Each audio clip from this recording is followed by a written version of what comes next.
ఇవాళ సర్దార్జీలు సిక్కు సమాజం తలపాగా పెట్టుకునేటువంటి స్వేచ్ఛ లేదట, కథ పెట్టుకునే స్వేచ్ఛ లేదట. మీ నాయనమ్మనే సిక్కులను ఊచకోత కోసిన విషయాన్ని రాహుల్ గాంధీ అనే వ్యక్తి మర్చిపోతున్నాడు. సిక్కులను జలియన్ వాలాబాగ్ తర్వాత సిక్కులను ఊతకోత కోసింది ఎవరు? మీ నాయనమ్మనే ఇందిరాగాంధీ గారే కోసింది. ఇవాళ మీ భారతదేశ సమాజం సర్దార్జీలను, సిక్కు సమాజాన్ని ఒక సర్దార్ భగత్ సింగ్ గా, ఛత్రపతి శివాజీ మహారాజుగా, ధర్మ రక్షకులుగా ఈ భారతదేశ సమాజం భావిస్తారు. ఇవాళ ఆ గౌరవం ఇక ఈ దేశంలో ఉంది. సిక్కుల గురించి, సర్దార్జీల యొక్క ఆత్మ గౌరవం గురించి, వాళ్ళ మనోభావం నుంచి మాట్లాడే అర్హత కాంగ్రెస్ పార్టీ లేదు, రాహుల్ గాంధీ గారు. మీ కుటుంబమే ఉచ్చకొత్త వచ్చింది. ఇవాళ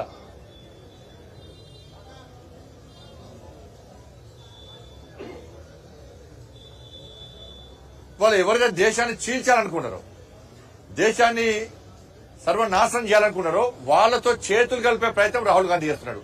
ఇవాళ మీరు చూడండి, మాకు ప్రత్యేక దేశం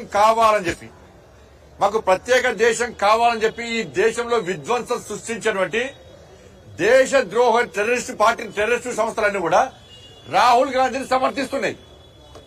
ప్రత్యేక దేశం కావాలి అని దేశాన్ని చీల్చేటువంటి టెర్రరిస్టు గ్రూపులన్నీ కూడా రాహుల్ గాంధీని సమర్థిస్తున్నాయంటే టెర్రరిస్టులతో రాహుల్ గాంధీ సంబంధాలు ఉన్నాయా లేవా? టెర్రరిస్టుల మద్దతు తీసుకోవడానికి రాహుల్ గాంధీ ముందుకు వస్తున్నా లేదా?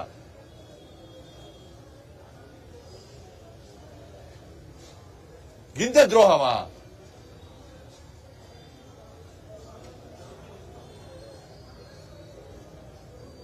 ఇండియన్ నేషనల్ కాంగ్రెస్ కాదు, ఇటలీ నేషనల్ కాంగ్రెస్.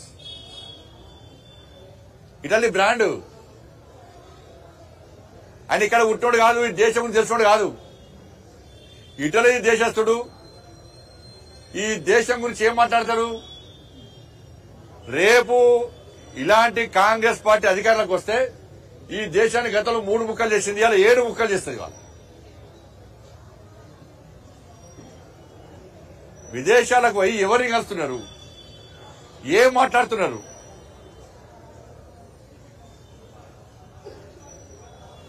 మరి ఈ విషయంలో రిజర్వేషన్లను మేము వ్యతిరేకిస్తామని చెప్పి కాంగ్రెస్ పార్టీ బదనాం చేసింది.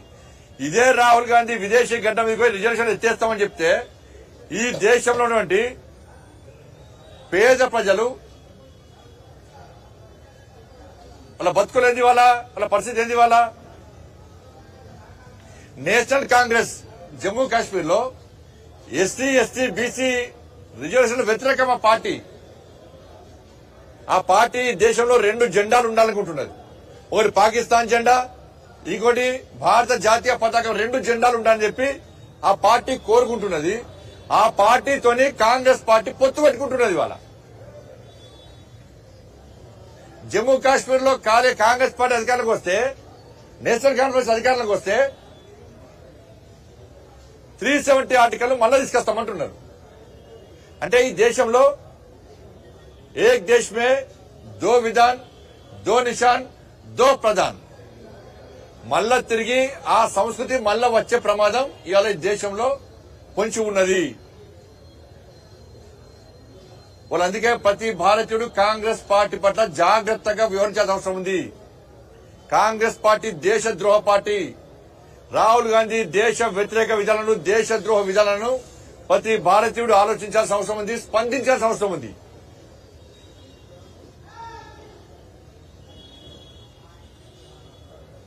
కాబట్టి భారతీయ జనతా పార్టీ పూర్తిగా ఈ కాంగ్రెస్ పార్టీ రాహుల్ గాంధీ మాట్లాడే రిజర్వేషన్ వ్యతిరేక వ్యాఖ్యలు, దేశద్రోహ వ్యాఖ్యలు, టెర్రరిస్టులకు ఊత ఇచ్చే విధంగా చేసిన వ్యాఖ్యలను మేము పూర్తిగా ఖండిస్తున్నాం.